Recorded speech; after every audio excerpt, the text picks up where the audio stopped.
हुजूर ने पहला निकाह किससे किया बताइए? एक बेवा खातून हजरत सैयदा खदीजातुल कुबरा रज़ी अल्लाह तआला अन्हा से। ठीक है जी, हजरत खदीजा से हुजूर ने पहला निकाह किया, जो बेवा थी, उम्र उनकी 40 साल। यही है ना? गलत तो नहीं बोल रहा हूं मैं? अगर सही बोल रहा हूं तो आप साथ दे दें, वरना आराम करें, फजर पढ़ाने में आसानी होगी। हाँ, इस उम्र में और बेवा औरत से निकाह हुजूर ने करके दुनिया को यह सबक दिया, बेवा पैर की जूती नहीं होती है, बेवा घर की इज्जत होती है। घर की इज्जत और किस शान से निकाह किया, कसम खुदा की। ये याद रखिएगा। कई लोग ये रिवायत बयान करते झूठी कि हुजूर ने खुद पसंद करके उनके लिए पैगाम भेजा था। हुजूर वो हैं जिनके लिए निकाह का पैगाम हजरत खदीजा ने भेजा था, खुद भेजा था। मेरे हुजूर ने क्या कहा था? आने वाले से कहा था, खबरदार, हमारे जिंदगी के फैसले हमारे बड़े किया करते हैं। ये हुजूर ने अपने निकाह का फैसला अपने चचा के ऊपर छोड़ा, मेरे चचा फैसला करेंगे, चचा। और याद रखिएगा, कोई भी तारीफ कर दे आदमी की बीवी तारीफ नहीं कर सकती। ये मौलवी लोग अच्छी तरह जानते हैं। मैं पूरे हिंदुस्तान के लिए खतीबुल हिंद हो सकता हूं,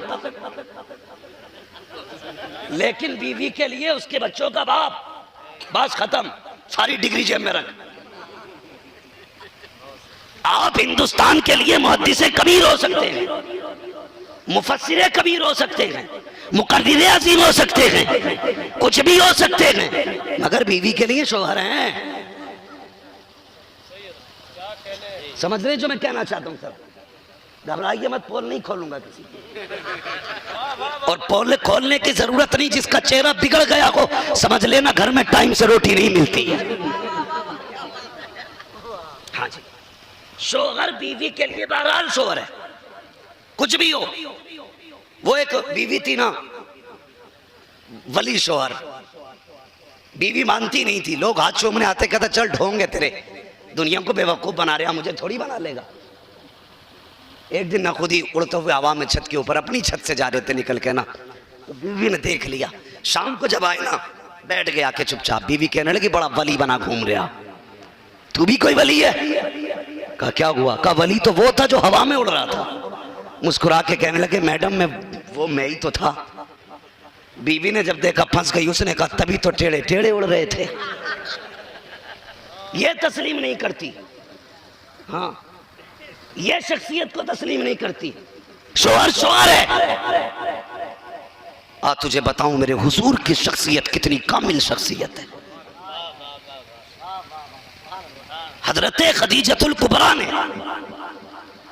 अपने खादिम से फरमाया था, तिजारत के लिए हर बार गया कि इस बार भी जाना, लेकिन इस बार मालिक बन के नहीं, इस बार खादिम बन के जाना है। मैसरा ने कहा, मोहतरमा क्या मतलब? कहा तुझे मोहम्मद के साथ जाना है। और कहा ये नहीं भेज रही हूं कि कहीं वो झूठ ना बोल दे, इसलिए नहीं कि तुझे सामान की हिफाजत करनी है, बल्कि इसलिए भेज रही हूं सारे लोग सामान को देखेंगे, तू कायनात की जान को देखेगा, सिर्फ हुजूर को देखेगा। और हजरत आयशा सिद्दीक़ा हजरत खदीजतुल कुबरा रज़ी अल्लाह तआला अन्हा ने ना जो सवारी दी थी, फरमाया था इस पे हुजूर को बैठाना, वो मालिक बन के जाएंगे। हुजूर बैठे ना तो अबू जहल अबू लहब के आग लग गई पेट में। हसद की भी बड़ी आग है भैया, बड़ी आग है। उम्रा करके आ रहा और आते कह रहा ये दीवार किसने उठा दी? अच्छा, पता नहीं, अभी काबे सारे हूं, बद्दुआ करूंगा, अभी गिरवाऊंगा इसकी दीवार। इसलिए बुलाया था तुझे मदीने में, मुस्तजाब दावत बन के तू दीवारें गिरागा। हाँ, सुने बड़ी गौर से मेरी बात। तो पेट में आग लग गई अबू जहल की। कहने लगा इन्हें ये ऊंट क्यों, मालिक क्यों बनाए गए? खादिम बन के जाते ये। कहा कि ये उम्मुल मोमिनीन खदीजतुल कुबरा का हुक्म है। चुप हो गया अबू जहल। रास्ते में चलते चलते एक ऊंट कमजोर था, बीमार था, वो बैठ गया। बहुत कोशिश की, उठाई नहीं। नहीं उठाना तो शोर हो गया, नहीं उठ रहा, काफिला रुक गया। एक शख्स थोड़ा थोड़ा जाने लगा। अबू जहल ने कहा क्या बात है? कहा मोहम्मद को बुलाने जा रहा हूँ। कहा किस लिए? कहा ऊंट नहीं उठ रहा है। अबू जहल कहने लगा तू नहीं जानता है, मैं उम्र में उससे ज्यादा हूँ, तजर्बा उससे ज्यादा है, उसका चचा लगता हूँ, उसे क्या आता जाता है, मैं पुराना ऊँटों का पालने वाला, मैं जानता हूँ ऊँट की नस्ल नस्ल से वाकिफ हूँ, एक एक हरकत से वाकिफ हूँ, मुझे लेके चल। अबू जहल गया, पूरे जोर लगा लिए, नानी दादी सारी याद आ गई, कुछ न हो सका। आखिर में फिर मेरे नबी को बुलाया गया। जब आका आए हैं, आपने हाथ रखा माथे पे, ऊँट उठ के खड़ा हो गया। वो देख के कहने लगा ये कैसे हो सकता है? मुस्कुरा के उस वक्त से कहा था कि तू नहीं जानता है हुजूर कौन है, लेकिन ये ऊँट जानता है हुजूर कौन है। शर्मिंदा हो गया भाई। पूरा सफर हुआ। अल मुख्तसर बात बहुत लंबी है, निकाह की बात कर रहा हूँ। सफ़र पूरा हो गया, वापस आ गई। हज़रत खदीजतुल कुबरा को पता चला ना कि जो काफ़िला गया था ना माल तिजारत लेके, वो वापस आ रहा है। आप ना छत पे चढ़ के आ गई, देखने लगी। फरमाती है ना कि मेरी निगाह पड़ी ना तो बाकी तो सारी धूल धूल सी नज़र आ रही थी, लेकिन एक चेहरा था जो चांद जैसा साफ चमक रहा था।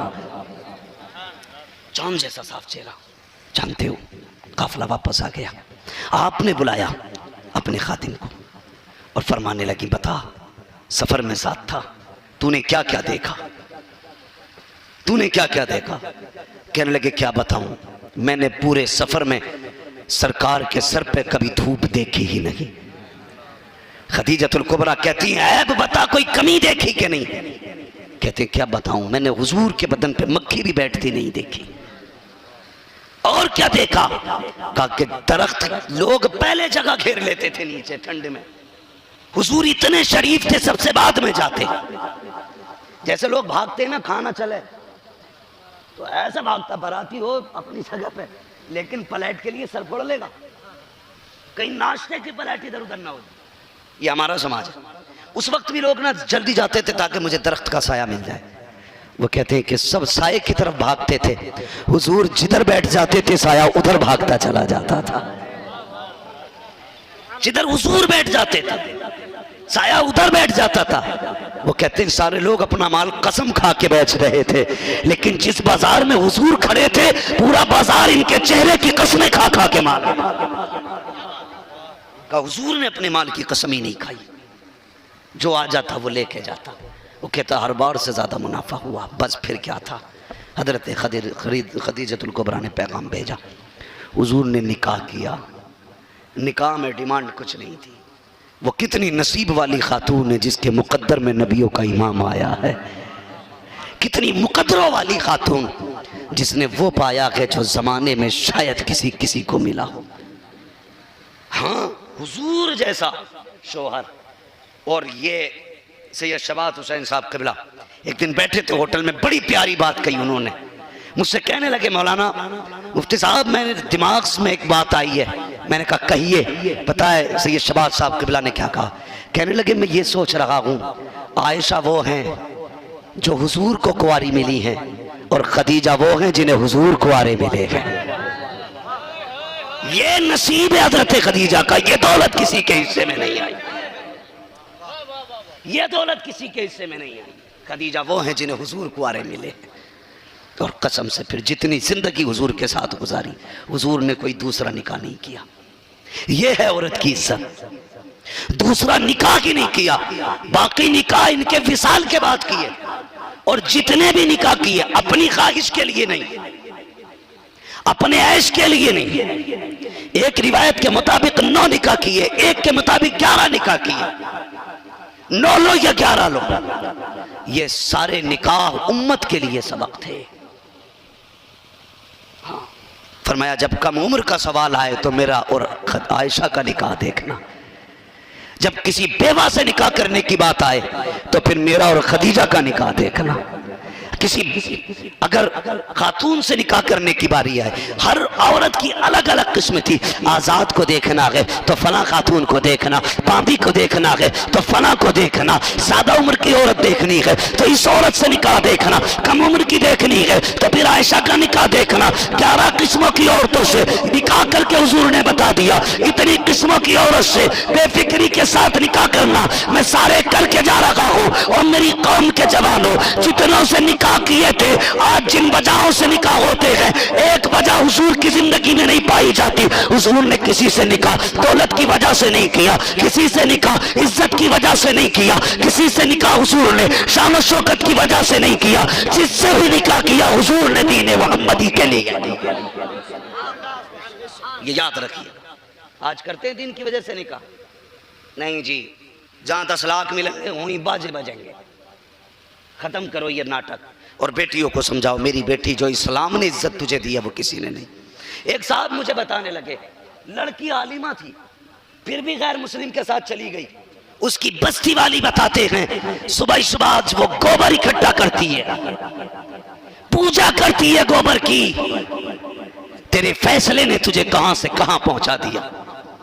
अगर तूने हुजूर का दामन थामा होता तो तेरे मुंह से कभी बुखारी की खुशबू आती, कभी मुस्लिम की खुशबू आती, कभी निसाई की खुशबू आती, कभी अबू दाऊद की खुशबू आती, कभी इब्ने माजा की खुशबू आती, कभी कुरान की खुशबू आती, कभी मुस्तफा के किरदार की खुशबू आती। जानबूझ के अपने मुकद्दर को अंधेरे में न धकेलो। नसीब वाले और वाली हैं वो बेटे और बेटियां जिन्हें खुदा ने इस्लाम जैसा मजहब दिया है। इस्लाम जैसा मजहब हर किसी का मुकद्दर नहीं, नसीब से मिलता है, नसीब से मिलता है। इस्लाम जब से हमने अपनाया है, खुदा ने सबकी जिल्लत कोई रुसवाइयों वाले सजदों से बचा के सिर्फ अपनी चौखट पे लाके खड़ा कर लिया है, अपनी चौखट पे लाके। डॉक्टर इकबाल ने कहा था, वो एक सजदा जिसे तू गिरा समझता है, हजारों सजदों से देता है आदमी को निजात। हमने वो एक सजदा छोड़ दिया जो हजारों सजदों से निजात दिलाता था। इसी वजह से आज दर बदर के सजदे करके ठोकरें खा रहे हैं। और खुदा की कसम, कितना सच्चा नबी यार, कितना सच्चा नबी। एक देखने वाले का कहा मान लिया है, बिन देखे तुझे हमने खुदा मान लिया है। भी 5 मिनट आपके पास? 5 मिनट है ना अभी मेरे पास। सदर साहब कहाँ हैं जलसे वाले जिन्होंने दावत दी थी? अगर वो जा सकते हैं तो फिर मैं भी जा सकता हूँ। मौजूद है, अल्लाह करे रूहानियत के साथ मौजूद रहें, जिस्म जिस्मानियत के साथ जहाँ भी हो, लेकिन रूहानियत के साथ। हज़रत क़िबला मौलाना रेहान रज़ा कादरी साहब हैं, ठीक है, वो इंशाल्लाह आने वाले हैं थोड़ी देर में। तवज्जो है आप लोगों की? 5 मिनट है। अरबाब मिंबर की बस दुआएं चाहिए, थोड़ी सी देर बस। तवज्जो अहमदुल फत्ता भाई, इनाम नहीं दे सकते तो सुभान अल्लाह कह दीजिए, वरना 10 रुपये आप मुझे दें। हो सकता कि ये रस्म चली आई हो स्टेज पे मांगने की। नहीं ये नहीं, 10 चाहिए, 10 चाहिए, इनाम वाले चाहिए। ये नहीं, 10 चाहिए इनाम वाले, तो 20 दे दो माशाल्लाह। बस मैंने भी रस्म जिंदा कर दी, मांगने वाली चली आ रही है। हालांकि बिन मांगे मेरा भाई एक 500 का नोट दे के गया मुझे। हाँ, मगर मैंने ना ये 20 रुपये मांगे, इस पे तबसरा नहीं करूंगा मैंने क्यों मांगे। क्योंकि अभी हजरत फरमा रहे थे ज़कात खाने वाले कभी ज़कात नहीं देते। अल्लाह आपको सलामत रखे भाई। बस कोई बात नहीं, मोहब्बतों से सुन ले मेरी बात। ये बात पैसों की नहीं थी, अल्लाह ने बहुत दिया है आपकी दुआओं से, बहुत दिया है। और हम तो मुकद्दर के धनी हैं यार, मुकद्दर के धनी है। किसी को दलाली करके फीस मिलती है, हमें हुजूर की बातें करके फीस मिला करती है।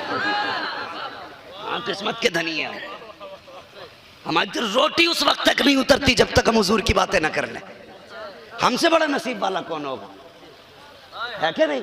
कोई ज़कात खाता है, कोई दलाली खाता है, कोई झूठ बोल के कमाता। हम वो हैं जो हुजूर की बातें करके खाते।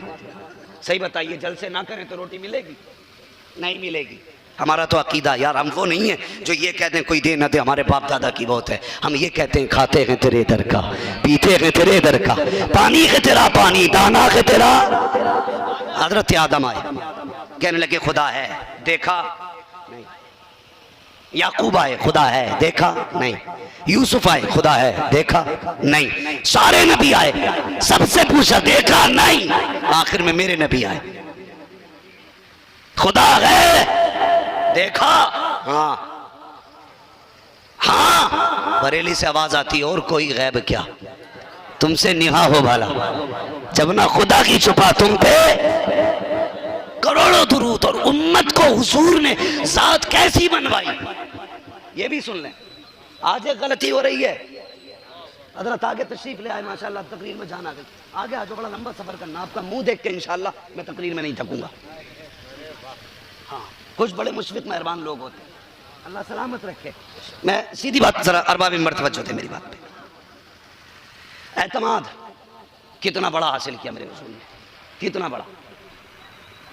आज ना मखदूम बनने की तो हवा चल गई है, बुरा मत मानिए। दो ही हैं आजकल, या मखदूम या मिल्लत, बाकी खत्म। एक से मुलाकात हुई, मैंने कहा आप कौन कह रहा है, मैं मिल्लत। मुझसे कहा आपकी तारीफ, मैंने कहा खतीब मिल्लत। तो मिल्लत ही इतना बड़ा लफ्ज है यार, तो फिर लगा ना, फिर रक्षा ये मिल्लत ला, लगा सबके आगे मिल्लत, इमाम मिल्लत। इससे बड़ा मिल्लत का हकदार कौन है जो 5 वक्त नमाज पढ़ा रहा है? इमाम मिल्लत है भाई, वो इस्म बा मुसम्मा है। हाँ तो लकब तो ऐसे हो गए, क्या बताऊं, बस खुद जुबान रोक देता हूं यही पे, बड़े आसान है।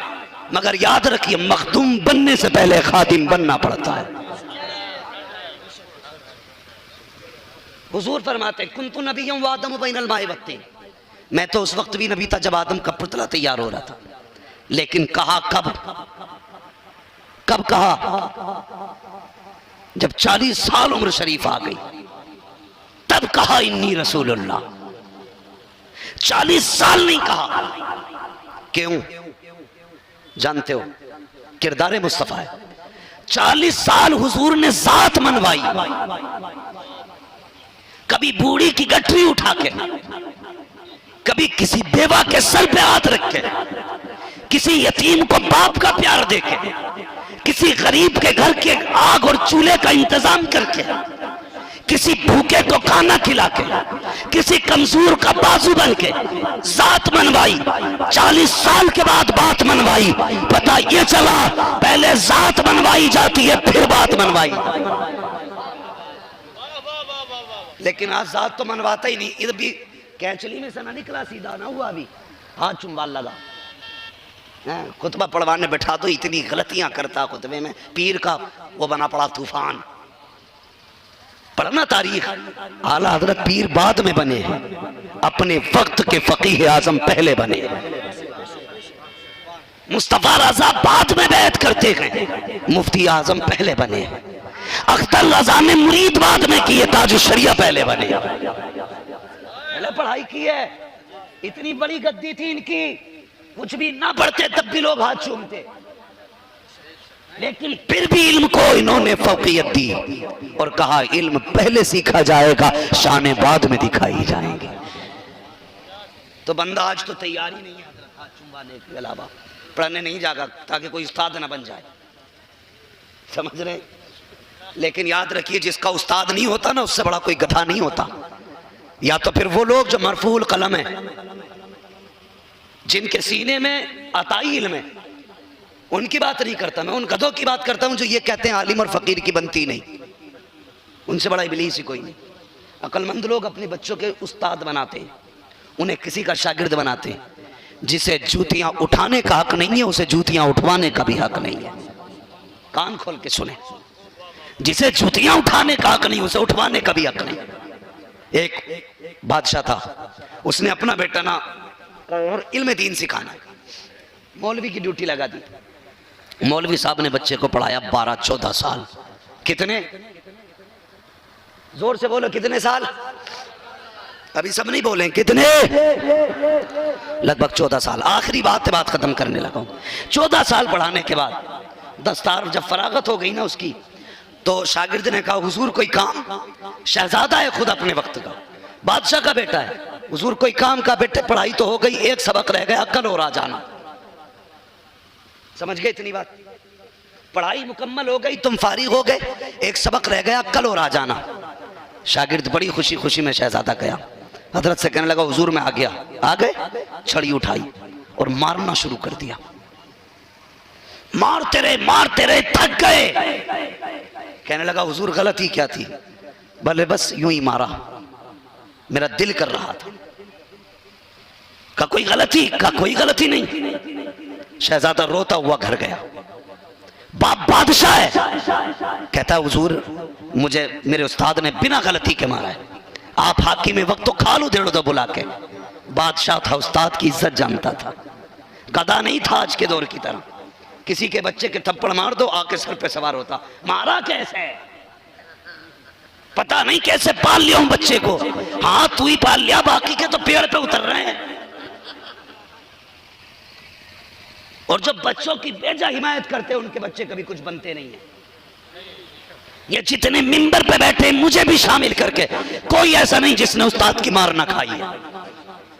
अगर हमारे बाप ने हिमायत की होती तो यहां नहीं होते, वहां होते। हाँ ये याद रखिए, उस्ताद ने कहा बेटे, बाप ने कहा बेटे कोई बात नहीं, उस्ताद हैं, उसने दिल में रख ली बात, इंतजार करने लगा वक्त आएगा। एक दिन ऐसा हुआ, बाप का इंतकाल हुआ। जब बादशाह का इंतकाल हुआ, उसकी जगह पे कुर्सी पे ये बैठा। बैठने के बाद इसने वजीर को बुलाया और कहा सबसे पहले मेरे उस्ताद को बुलाया जाए, आज उससे हिसाब लेने का दिन आया है। अल्लाह अकबर, उस्ताद को बुलाया गया। जब मारा था तो बचपन था, आज जवानी की दहलीज को अबूर कर गया कि शहजादा बैठा के कुर्सी पर बादशाहत के सामने। उस्ताद लाठी टेकते हुए आए हैं, आप लाठी टेक करके आगे खड़े हुए। कहा बादशाह बता तो सही किस लिए बुलाया गया? कहा तुझसे हिसाब लेना गए, कल कमजोर था आज पावर में आ गया हो, मुझे बता जब मैं फारिग हो गया था, सब कुछ पढ़ लिया था, तो बिना खता के मारा किस लिए था? बिना खता के क्यों मुझे पीटा गया था? इतना सुना गया उस्ताद ने। कहा बेटे वो एक सबक था जो बाकी रह गया था, मैंने वो पढ़ाया था। कहा समझा नहीं? कब मैं जानता हूं कि तुझे एक दिन इस कुर्सी पर बैठना है और इसलिए तुझे मारा था कि बता कितने साल हो गए मारे हुए? उसने कहा 20 साल का अरसा बीत गया। कहा भूला कि आज तक नहीं भूला? कहा इस कुर्सी पे बैठा है, ये सबक इसलिए पढ़ाया था कि जब मैंने तुझे मारा उस्ताद हो करके तो तू नहीं भूला है। किसी मजलूम पे सितम मत करना, कयामत तक भूला नहीं जाएगा। आज तू पावर में है, अपना बदला ले रहा है, कल वो पावर में आएगा, अपना बदला लेके दिखाएगा। ये होता है उस्ताद का। जो मारा था बिला वजह नहीं, आज का सबक पढ़ाया था। का जब कुर्सी पे बैठे तो इंसाफ करना, जुल्म ना करना, वरना कयामत के दिन अगर चिड़िया को भी जुल्मन मारा गया होगा तो कयामत के दिन चिड़िया की चीख इतनी तेज होगी कि लोग कानों में उंगलियां डाल लेंगे और जालिम का गला दबा दिया जाएगा। आज वो नहीं बोलेगा, रब की आवाज आएगी। आज मैं हुकूमत पर, आज मैं फैसले कर रहा हूं, आज मेरे इंसाफ का तराजू लगा है, आज कोई नहीं बचेगा। हर मजलूम को इंसाफ दिलाया जाएगा, हर जालिम को उसकी जुर्म की सजा दी जाएगी। इसलिए मैंने तुझे मारा था, अगर तू मेरी मार नहीं भूलेगा तो किसी पर जुल्म करेगा तो वो भी क़यामत तक नहीं भूलेगा। रोने लगा शहजादा, कहने लगा उस्ताद उस्ताद होता है। इसलिए मेरी गुजारिश है थोड़ा पढ़ लिख के पीर बना लिया करो, वरना वो चारपाई मुझे भी दिखाइयो जिस पे जाहिल सोता और कुतब बन के उठता है। और मेरी कौम तेरे आगे हाथ जोड़ के कह रहा हूं, पीर परस्ती ना करना, खुदा परस्ती करो। पीर परस्ती ना करना, खुदा परस्ती करो। एक देखने वाले का कहा मान लिया है, बिन देखे तुझे हमने खुदा मान लिया है। ये जो पीरों को सजदा कर रहे हैं ना जनावर, इन्हें तो जानवर कहना भी जानवर की तौहीन, मैं तो जनावर ही कहूंगा। हाँ सजदे कर रहे हैं पीरों को, क्योंकि बस इनसे मिलेंगे तो हुजूर मिलेंगे, तो इनके आगे सजदे। और यार सजदा तो उसे जायज नहीं जिसने खुदा से मिलाया, हुजूर ने खुदा से मिलाया। जब हुजूर को सजदे की इजाजत नहीं तो इस ठल्ले को सजदे की इजाजत किसने दी? एक दिन पत्थर इसने नहीं बांधे, एक दिन कांटे इसके नहीं लगे, एक दिन गरेबान इसका नहीं नोचा गया। ये ठेकेदार हो गया दीन का। इससे ज्यादा ठेकेदारी दीन की तो ये इमाम निभा रहे हैं जो हर जुमे के जुमे समझाते हैं और रोज तुम्हारी एक शबो रोज उठ बैठक पे नजर रखते हैं। किसी का अकीदा बहकता देखते हैं, हाथ जोड़ के मनाते हैं। पता चलता कोई बेटी वहाबी को दे रहा है, उसे बुला के समझाते हैं। किसी के घर में वहाबी की बेटी आ रखी है, उसके घर जाके समझाते हैं। ऐसा लगता है कि दर्द सारा इन्हीं के दिल में है, और सच भी ये है खंजर चले किसी पे तड़पते हैं हम अमीर, सारे जहां का दर्द हमारे जिगर में है। जिम्मेदारी है सबसे ज्यादा इज्जत इमाम की करो। करोगे इंशाल्लाह? करते हो? करते हो इज्जत? कम क्यों बोल रहे हैं? हाँ नायक रहते हैं बाबा, करते हो इज्जत? अभी पता चल जाएगा दूध का दूध पानी का पानी, कितनी इज्जत करते हो। ये जलसा हो रहा है, मेरा भी नजराना है। बोलो हाँ, बोलो ना, मैं हवा नहीं खाता हूं, खर्चे मेरे भी अपने। मेरा नजराना है अहमदुल फत्ताह भाई का, अमीर हमजा भाई का। जितने आपने इश्तिहार में नाम दे के मौलवी बुलाए, पैसे दोगे सबको ना? डर क्यों रहे हो भाई? कोई अकाउंट नंबर नहीं मांग रहा हूं, सिर्फ बोलो, है ना सबका नजराना।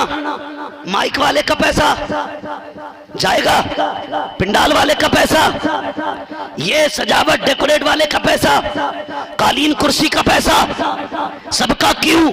कहोगे यार सबका हिस्सा है। कालीन वाले को इसलिए पैसा दिया जाएगा इसकी कालीन बिछाई, माइक वाले को इसलिए पैसा कि इसने माइक लगाया, मुझे इसलिए पैसा मैं तकरीर करने आया। फिर बता इमाम का लिफाफा किधर है? उसे क्यों नहीं दिया जाता? जहां खतीब को देते हो शाहिद को भी देते हो, उसी के साथ साथ 11,000 का लिफाफा अपने इमाम को दिया करो और कहा करो ये 1 घंटे के लिए आया था, तूने 1 महीना मेहनत करके जलसा करा दिया।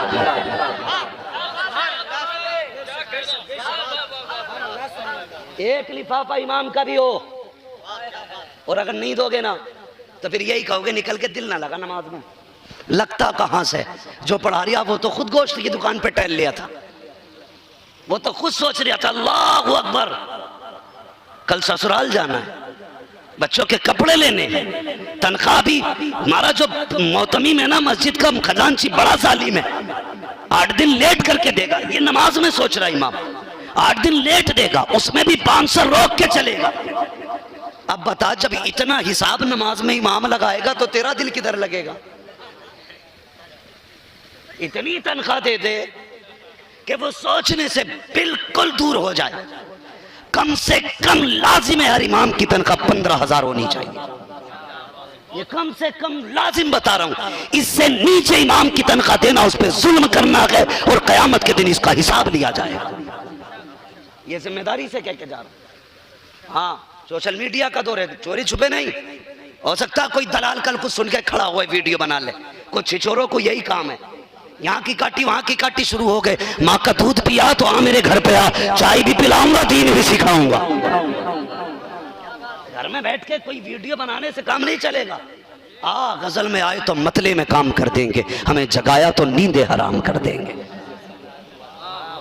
सीधी बात है, बाद में मत बनाना। जो 15 से कम दे रहे हैं तनख्वाह, वो जुल्म कर रहे हैं इमामों पे, उसका हिसाब उन्हें देना पड़ेगा। इसलिए कि फरमाया किसी की मजबूरी का फायदा मत उठाना। जो मजदूरी चल रही है कम से कम वो देना। मेरे घर पे कारीगर काम कर रहा है, उसका जो रोज का वो है ना, वो 700 रुपए है। एक ईंट लगाने वाले की मजदूरी 700 रुपए है। जो 5 बार खुदा की चौखट पे लेके जाता उसकी तनख्वाह 300 रुपए। 200 ही है। हमें शर्म आनी चाहिए। इसलिए मेरी गुजारिश है, ये मैं वो नहीं बता रहा हूं, ये मुझे भेजेंगे नहीं पैसे भर के। किसी को 15 मिलेंगे तो 1,000 मेरा लिफाफा नहीं बनेगा। और ना ये मुझे जलसों में बुलाएं। जलसों में मुझे कौम बुलाती है, पैसा भी कौम देती है, लालच इनसे नहीं। मैं चाहता हूं तुम इनके साथ इंसाफ करो, ये तुम्हारे साथ इंसाफ करें। ये याद रखना। तो अगर प्यार करते इमामों से तो भाई साहब तनख्वाहें ठीक ठाक करना, वरना बातें तो बहुत हैं करने की। मेरा लंबा सफ़र है, मुझे तकरीबन 850 किलोमीटर जाना है। मुझे दुआएं दें। मैं अर्ज़ कर रहा था आपसे कि बस ऐसे लोगों की ज़्यादा इज्जत करें जो हमारा ज़्यादा काम करते हैं। ये तुम्हारे बच्चों के पेट में दर्द हो, सर में दर्द हो, ये दम दरूद यही करते। हाँ, हम लोग तो 2 साल में कभी बुला लिया तो आए, वो भी 1000 नखरे। पानी ये नहीं ये पियेंगे, खाना ये नहीं ये लेंगे, चपाती लेंगे, वहाँ जगह बैठेंगे वहाँ लेटेंगे। ये बता इसके सर पे पंखा तक नहीं चला, 6 महीने गर्मी में काट के तुझे अल्लाह की चौखट तक ले जाता रहा। इससे बड़ा मोहसिन कौन होगा? कौन होगा?